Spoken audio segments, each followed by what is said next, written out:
12. For those of you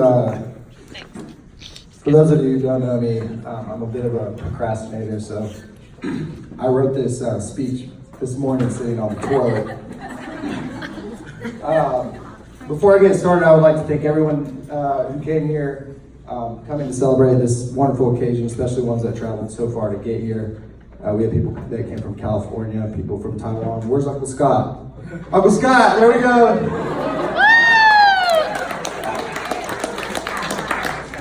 You know, it's crazy how far people will travel for a free meal.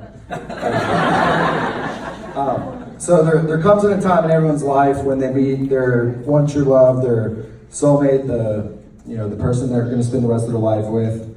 That moment came 11 years ago when Jason met me.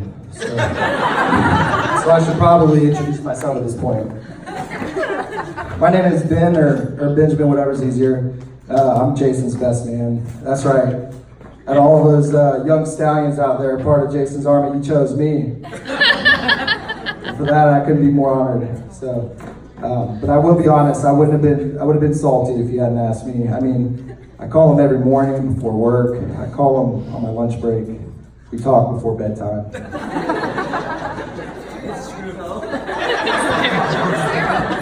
It's very true. In fact, we talk so much on a day-to-day basis that my coworkers ask me if I speak to Jason more than my wife. My response, 100%. Through the research that I read about best man speeches, I'm supposed to roast Jason and talk about things like when he blows his nose, it sounds like an industrial foghorn going off, or maybe talk about his random blurt outs like, "I'm a dinosaur!" You know what I'm talking about, yeah, dude.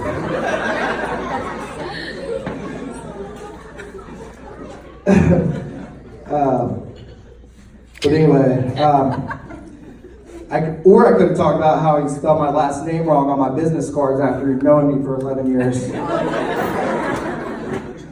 But I feel like it was more important to go back to the beginning and talk about where it all started. Jason and I met in the early 2000s when Jason was in 11th grade. No, we didn't go to high school together, and we actually didn't even go to the same college.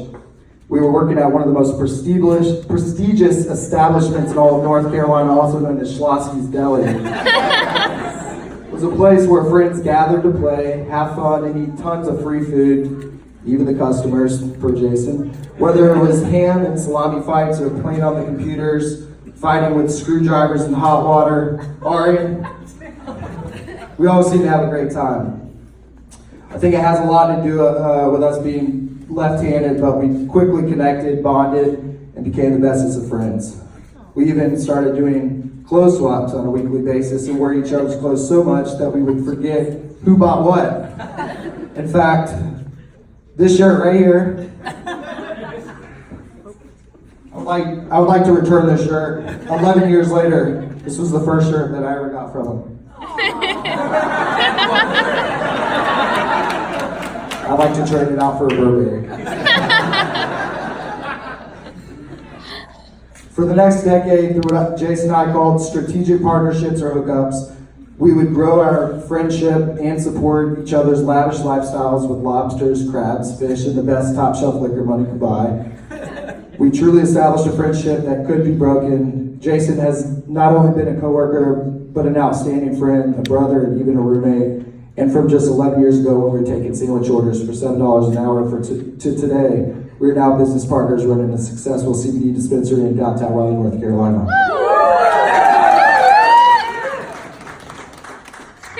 Now, as much as I'd like to continue to rave about Jason, I must move on to the more important subject, Gabby. Yes. I gotta hand it to you. You landed an amazing girl, Jason. She's drop dead gorgeous, she's funny, she's witty. I guess it's really true what they say, opposites do attract. I remember meeting Gabby when we were going to college together, and they were your perfect couple. I just couldn't believe it.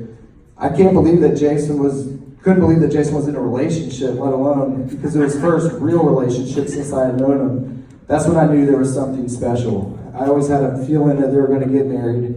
But it wasn't until one day when I was roommates with Jason and Alex was the other, over there. I truly knew they were getting ready to spend the rest of their lives together. Jason said, Ben, Alex, it's been real. You guys have 27 days to move out. Gabby's moving in. This is when I determined that my partner in crime was putting down his sword, so I may as well go find a wife too. And after all, I told myself, anybody who can handle his industrial foghorn nose blowing and his random dinosaur sounds this long gets my blessing. Gabby, you are simply amazing. You guys are so perfect for each other. You are his anchor and he is your rock. You two have raised such a beautiful daughter. I can't imagine a couple more ready, more right for this blessing, and I couldn't even imagine a more perfect bride for Jason. Thank you, Gabby, for bringing him and all of us such happiness. Without further ado, everyone please join me in raising your glasses to Gabby and Jason. May you two have a lifetime of love, unity, and happiness.